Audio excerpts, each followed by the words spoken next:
now it's time for another case law update. Today we're unpacking a recent ruling from the Texas Supreme Court called Cromwell versus Anadarko E&P Onshore LLC. Let's break it down. This all started when David Cromwell signed 2 oil and gas leases in 2009 on land in Loving County, Texas as lessee. Cromwell wasn't the operator. Anadarko was the operator, who already had producing wells on the property. Cromwell didn't drill or operate any wells himself, but he did receive revenue from Anadarko and covered his portion of operating costs, just like any non-operating working interest owner would under a JOA. But Cromwell didn't have a JOA with Anadarko. Now, the leases both included a habendum clause, the part that states how long the lease lasts. These clauses were written in the passive voice, saying that the lease would continue as long as oil or gas are produced from said land. Notice it doesn't say by whom, and that's exactly what the issue is in this case. Anadarko claimed that Cromwell's leases had expired and secured top leases from the mineral owners under Cromwell's leases. Their argument? Since Cromwell hadn't personally caused production during or after the primary term of the leases, his rights had ended. This is a practice known in the industry, funnily enough, as an Anadarko washout.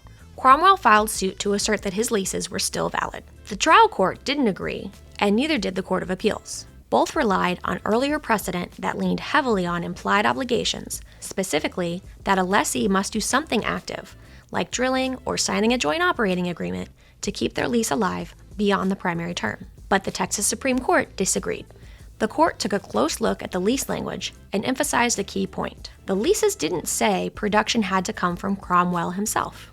The habendum clauses simply said the lease would continue so long as oil or gas was being produced from the land. And since everyone agreed production on the land had continued, the court held that Cromwell's leases were still valid.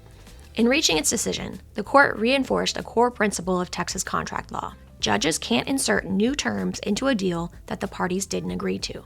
If the lease doesn't clearly require the lessee to drill or operate, the court isn't going to imply that obligation just because it might seem logical or expected. The court also noted that Cromwell had been treated like a working interest owner for nearly a decade.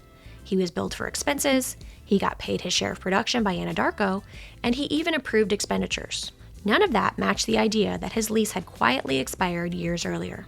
Importantly, the court disapproved of earlier decisions by other courts, including Cimarex v. Anadarko and Madison v. Trotty, that had interpreted similar clauses to require personal action by the lessee. Those cases, the court said, went too far in reading implied duties into passive lease language. So what does this mean moving forward? Well, this is a big change in the law for non-operated working interest owners.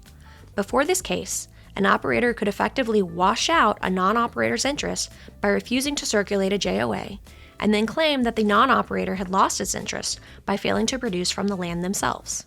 So operators and non-ops alike with assets in Texas should take a look at the leases covering their acreage and see if those habendum clauses contain active or passive language. It may just change your strategy going forward. That's it for this case law update. I'd like to thank Kanika Drakshram, a law clerk in our Houston office, for her help on this update.